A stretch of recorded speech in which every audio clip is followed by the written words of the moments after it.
सभे मगहिया भाई बहन के भुलेटन काका के राम राम आथिन मगहिया खबर में सुनथिन देश दुनिया के खबर। बिहार में 66 दिन में लगावल जाए 5 करोड़ पेड़, जेकर शुरुआत कल बिहार के मुख्यमंत्री नीतीश कुमार पर्यावरण दिवस के अवसर पर कल। कल से दिल्ली और मुंबई में अनलॉक के प्रक्रिया शुरू कर दिल जाए। दिल्ली में 50% क्षमता के साथ मेट्रो चलावल जाए। देश भर के किसान सभे 3 गो नया कृषि कानून के प्रति जला के कैलन विरोध प्रदर्शन। दिल्ली सरकार के दावा है कि केंद्र सरकार घर घर राशन योजना के बंद करावल चाह है। पिछलका 24 घंटा में अपन देश में 1,20,529 कोरोना संक्रमित भेटल। पिछलका 24 घंटा में कोरोना से 3,380 आदमी के मौत के भी खबर है। अपन राज्य बिहार में पिछलका 24 घंटा में 1,007 गो कोरोना संक्रमित भेटल। कोरोना वैक्सीनेशन में भारत अमेरिका के पछुआ दिलक। भारत में अबले 17.2 करोड़ आदमी के कोरोना वैक्सीन लगावल गए, जबकि अमेरिका में 16.9 करोड़ आदमी के कोरोना वैक्सीन लगावल गए है। केंद्रीय शहरी मंत्री हरदीप सिंह पुरी कहलका कि पंजाब में अब सभे कोई के कोरोना वैक्सीन फ्री में लगावल जाए।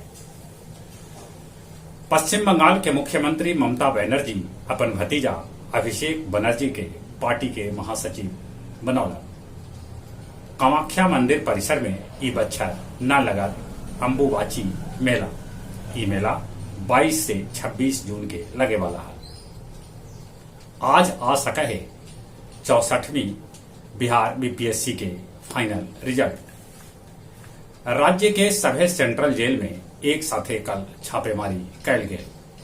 कितने जगह से मोबाइल, पेन ड्राइव, चिलम आदि आपत्तिजनक सामान बरामद कैल गए। बांछवाड़ा में 1.25 करोड़ के करीब रुपया के 20 क्विंटल गांजा पुलिस जब्त कैल। जम्मू कश्मीर में 2.5 तीव्रता के भूकंप के झटका महसूस कैल गए। अंतर्राष्ट्रीय मगही चौपाल के तहत आज सांझ के 4 बजे मगही कवि सम्मेलन के आयोजन कैल गए है, जकरा में सुधांशु शेखर, अंबुज शर्मा, अलका आनंद, रजनीकांत, फुलगेन मगहिया कवि भाग लेता। चीन 3 साल के लइकन लेल भी तैयार कैल कोरोना के वैक्सीन। चीन के वो कोयला खानदान में विस्फोट होवे से 2 आदमी के मौत के खबर है। समुद्र में कृत्रिम द्वीप बनावत डेनमार्क, जकर नाम उ रखत नीलेट होम। एकर आकार 26 वर्ग किलोमीटर के बराबर हुए।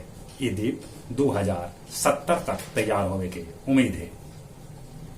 रूसी राष्ट्रपति व्लादिमीर पुतिन कहलका है कि भारत के प्रधानमंत्री नरेंद्र मोदी और चीन के राष्ट्रपति शी जिनपिंग जिम्मेवार नेता वो दोनों मिलके अपन मुद्दा सुलझा लेता। यूएनओ सक्का जतौलक है कि अलकायदा प्रमुख अल जवाहिरी अभी भी जिंदा है। अब गया जिसे कंट्रोल हुए एसबीआई के गया के अलावे रोहतास, औरंगाबाद, नालंदा, बेगूसराय समेत 5 जिला। गया शहर में खुले में मेडिकल वेस्टेज फेंके वालन पर एफआईआर के साथ 1 लाख के जुर्माना भी दर्ज कर गए। बोध गया मठ के साधु संत के साथ महिला कैलन मारपीट। गया के चंदौती ग्रिड में खराबी के चलते गया शहर के अलावे गांव में भी कैकन घंटा बिजली गुल रहा। और अब कुछ खेल के समाचार। अक्टूबर नवंबर में होवे वाला T20 विश्व कप अब भारत में होवे के उम्मीद एकदम से कम गेलक। ई विश्व कप यूएई या ओमान में करावल जा सका है। इंग्लैंड में भारतीय क्रिकेटर सभे व्यक्तिगत रूप से अभ्यास शुरू कैलक। नाडाल और जोकोविच फ्रेंच ओपन के चौथा दौर में पहुंच गए। एशियाई फुटबॉल कप क्वालिफाइंग में आज भारत के मुकाबला बांग्लादेश से हुए। 15,000 दर्शक के बीच यूरोपीय फुटबॉल चैंपियन के पूर्व मैच में स्पेन और पुर्तगाल के बीच मैच ड्रा रहा। पहल का टेस्ट में इंग्लैंड पर न्यूजीलैंड भारी पड़ रहा है। अब जहां तक मौसम के सवाल है, अब केरल के बाद मानसून महाराष्ट्र में पहुंचा। महाराष्ट्र में कल पानी होए, इन्हें भी आसमान में बदरी है। मौसम विभाग सूचना दिलक है कि बिहार और झारखंड में मानसून 15 तारीख तक जरूर पहुंच जाए।